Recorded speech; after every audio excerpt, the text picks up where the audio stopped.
Harus guna qul a'udzu birabbin nas. Nah, itu ya, saya suka mencontohkan kalian seperti itu. Jadi perintah membaca Al-Quran itu harus dengan tartil. Makanya kalian kalau belajar Al-Quran harus sungguh-sungguh ya. Kemudian membaca Al-Quran itu sebagaimana saya tadi sampaikan, bukan sembarang baca seperti baca komik, baca novel, baca buku IPA dan lain sebagainya. Kenapa?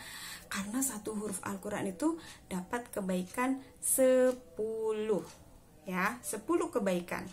Alif lam mim itu 3 huruf kali 10 kalian dapat kebaikan atau pahala 30. Kalau kalian membacanya dengan wudu, 1 huruf 20. Bismillahirrahmanirrahim itu ada 19 huruf.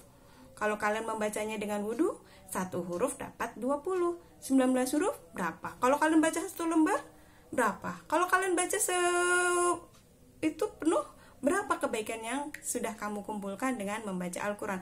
Apalagi membacanya di bulan Ramadan ini. Rugi pokoknya kalau kalian tidak banyak interaksi Al-Quran, karena begitu banyak pahala yang akan kalian peroleh, yang nanti akan menjemput kalian di padang mahsyar di akhirat nanti untuk menuntun kita masuk surganya Allah. Mau kan? Harus mau dong, masa gak mau? Rugi ya.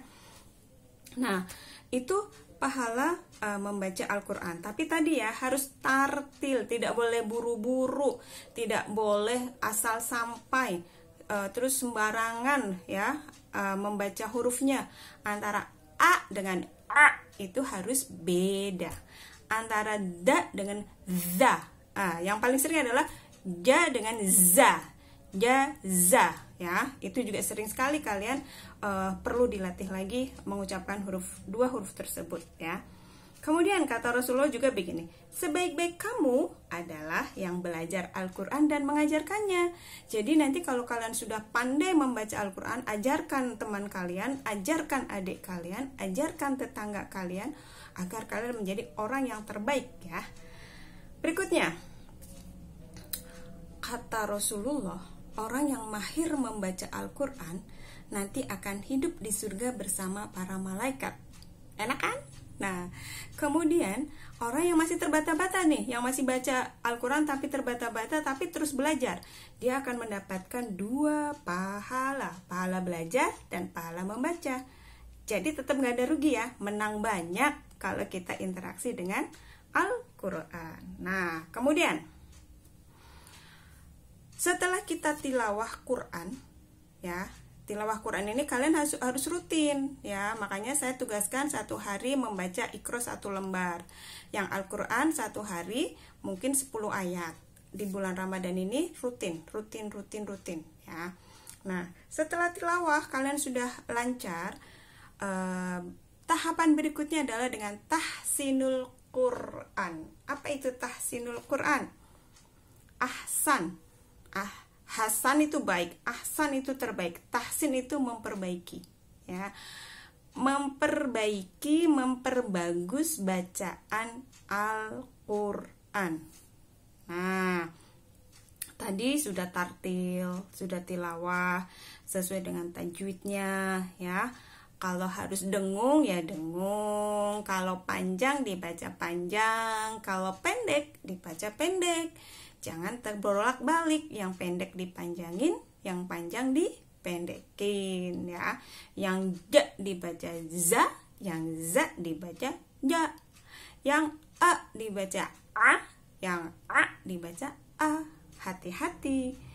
Setelah materi ini kalian harus mulai sungguh-sungguh memperbaiki bacaan Al-Quran kalian. Karena derajat Al-Quran itu istimewa. Setiap hurufnya ada kebaikan. Belajarnya dapat pahala, membacanya dapat pahala, mengajarkannya apalagi. Oke.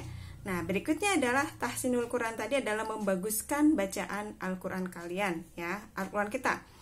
Rasulullah SAW bersabda, hiasilah Al-Quran dengan suaramu yang merdu, karena sesungguhnya suara yang merdu itu dapat menambah indah Al-Quran ya. Dan Rasulullah nyuruh kita loh untuk membaca Al-Quran dengan suara kita yang merdu. Dan biasanya kalau kita membaca Al-Quran dengan suara yang merdu dan kita dengerin sendiri nih dengan telinga kita sendiri, hati kita akan menjadi tenang ya. otak-otak kita juga menjadi fresh, badan kita juga menjadi rileks dan lain sebagainya.